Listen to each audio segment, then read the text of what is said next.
Listen up, guys, because we have a new product alert from my absolutely favorite sponsor and a huge friend of the channel, Manscaped.com. They released a brand new product that, to be honest, I desperately needed, and that's the Weed Whacker Nose and Ear Hair Trimmer. Now, oh my god, I really can't believe I'm telling you guys this story, but have you ever been on a date with a girl and she kind of points out your nose hairs like while she's sitting across from you? Well, that's happened to me before. And dude, it was by far the most embarrassing thing on earth because I typically don't trim my nose hair. Thankfully, Manscaped is changing the grooming game with the Weed Whacker Nose and Ear Hair Trimmer. And they've spent over a year reinventing the traditional nose hair trimmer using only the best materials for the best performance and comfort possible. The way Manscaped is different from your traditional ear and nose hair trimmer is they use the same skin-safe technology from their lawnmower body trimmer, which helps reduce nicks, snags, and tugs, and anything else that would just cause you crazy pain as you're grooming yourself. They use a 9,000 RPM motor with a 360-degree rotary dual blade system to safely whack your nose hairs. It's water resistant, so you could take it in the shower, and it's the only nose hair trimmer on the market with a cordless rechargeable lithium-ion battery that lasts for up to 90 minutes of use. Now, if you happen to not purchase the lawnmower yet, well, I have some good news for you. The Weed Whacker is included in their brand new performance package, and typically a Weed Whacker, Crop Preserver, Crop Reviver, and Lawnmower 3.0 would cost you about $200, but now their performance package and peak hygiene plan is only $109.99.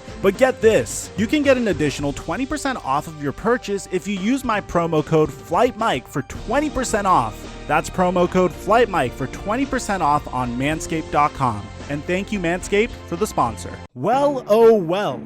What do we have here? DeMarcus Cousins, earlier, before the pandemic, before the NBA was suspended, and just 3 days before the Los Angeles Lakers cut him, said that he fully intended on doing everything that he possibly could to return during the NBA playoffs.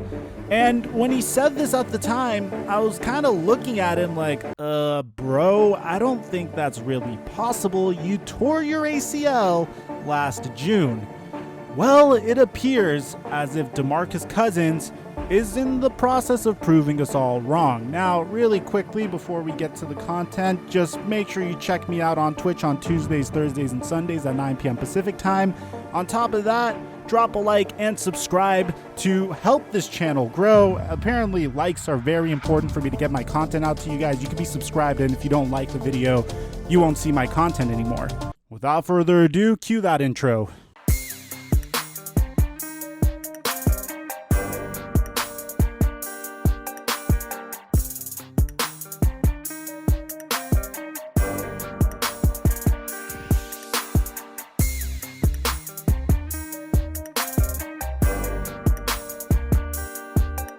Mic check 1 2 1 2. What's going on, everybody? Your boy TheFlightMike back again with some incredible NBA news and an NBA rumor. I haven't made a video like this in almost 4 months, so I am so excited to dive into something other than when's the NBA going to return. Today we get to discuss a marquee free agent, and this is a very interesting situation because there's never been a point in NBA history where a team could theoretically sign a player for the playoffs and pretty much cut another player for the playoffs. But it appears as if, given the replacement player rule, DeMarcus Cousins has an opportunity to return. Now, DeMarcus Cousins isn't eligible to be a replacement player. Replacement players are only going to be D-League players, but I am assuming that DeMarcus Cousins has the opportunity to sign with a team before the 8-game season starts. And there's never been a greater opportunity for my man to return to the NBA than right now. Because here's the thing, when I last made a video on DeMarcus Cousins, a video that ultimately would get struck down,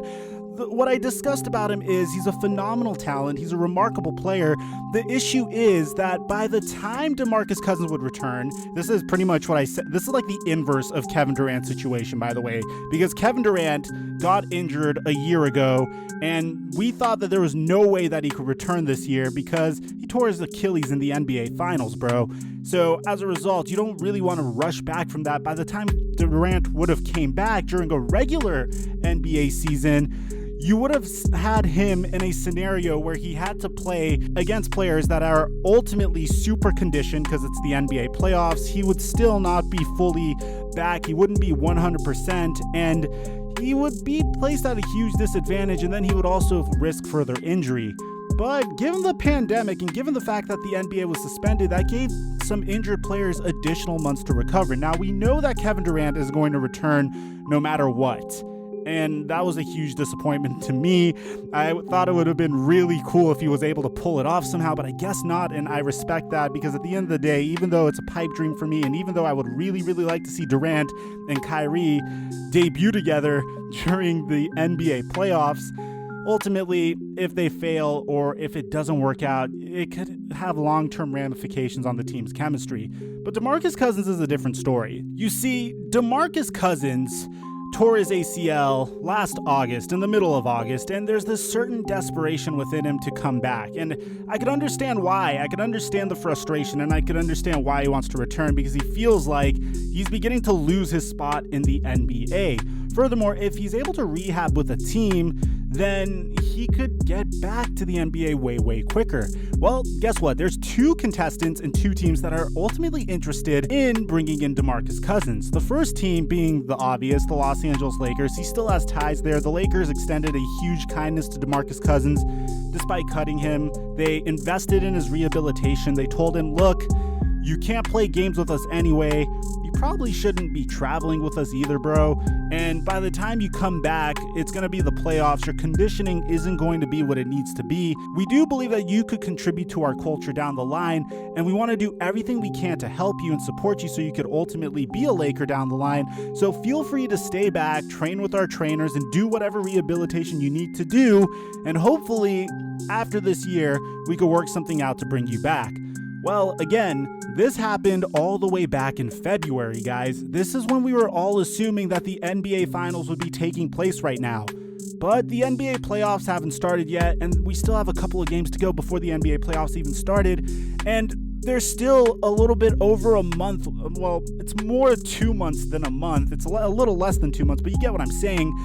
Until the NBA resumes. That is plenty of time for DeMarcus Cousins to fully recover, get in shape, and potentially contribute to a roster, especially if you're a team like the Los Angeles Lakers.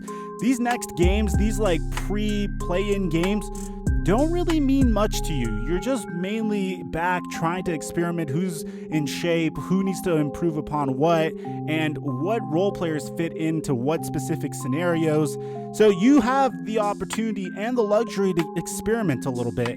Now, if the Lakers want to sign DeMarcus Cousins, they have to potentially cut another player that they had. So you could cut Dion Waiters or Markieff Morris, although I don't really think that they're going to do that. And if you ask me, as much speculation as there is for the Los Angeles Lakers to sign him, and this is according to Dave McMenamin, this is what he has to say. He said, with the extra time off to rehab combined with potential expanded rosters, will Cousins make his return to LA? The former All-Star center would give the Lakers the stretch 5 they missed most of the season, and with a crowd noise a non-factor in Orlando's empty arenas, he could certainly have an impact as a vocal bench presence. So that's one way you could take this, but I don't think the Lakers are the most likely team to sign DeMarcus Cousins. I don't even think it's the best team to sign DeMarcus Cousins. If you ask me, if I'm DeMarcus Cousins, I do not want to go back to the Lakers.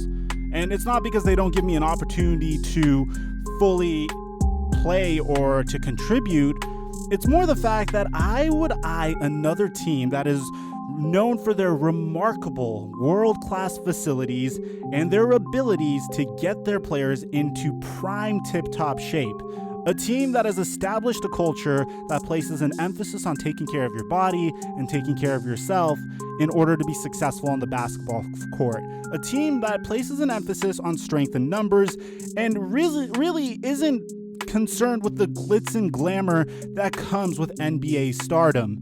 A team that is more focused on developing its talents, and it's low. They have some high name talents out there, but for the most part, they're developing their own talent. And I'm sure you guys have plenty of guesses in the comment section, but if you haven't guessed already, I'm talking about the Miami freaking Heat, bro. Think about it.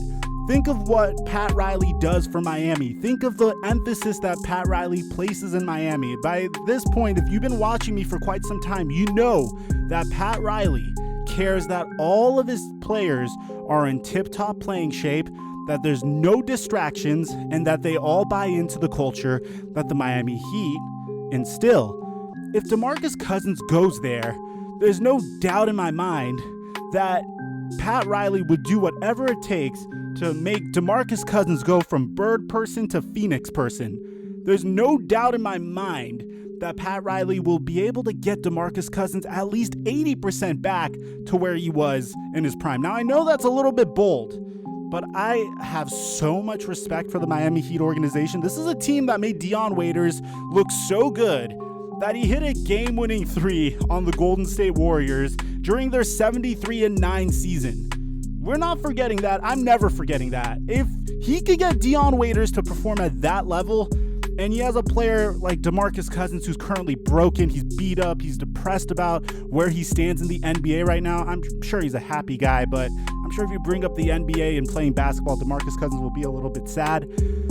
Then I have no doubt in my mind that the best team that could sign him is the Miami Heat. And guess what? Apparently, the Miami Heat are a little interested, according to this beat writer. This is according to Ira Winderman of the Sun Sentinel, saying, again, when the Heat made their February 6th trade for Andre Iguodala, Jay Crowder, and Solomon Hill, Pat Riley said that in trading Justice Winslow, James Johnson, and Dion Waiters, it left the team with enough room under the hard cap to potentially add a player from the buyout market in time for this season's playoffs. Then amid the period when the Heat were able to gauge who might be available, the league got shut down. So yes, there is room under the hard cap for such a move, but there is not a roster spot. Unless the Heat want to cut Solomon Hill, Udonis Haslem, or Chris Silva, another player cannot be added. So let me know in the comment section down below, where would you go if you're DeMarcus Cousins? Would you try to rejoin your buddies in LA if they're even interested in having you back? Or would you seek the pastures of elsewhere? Or is there a team that I didn't even bring up that you feel like he'd be an even better fit for? I'm your boy, TheFlightMike, and I'll catch you guys in our next upload.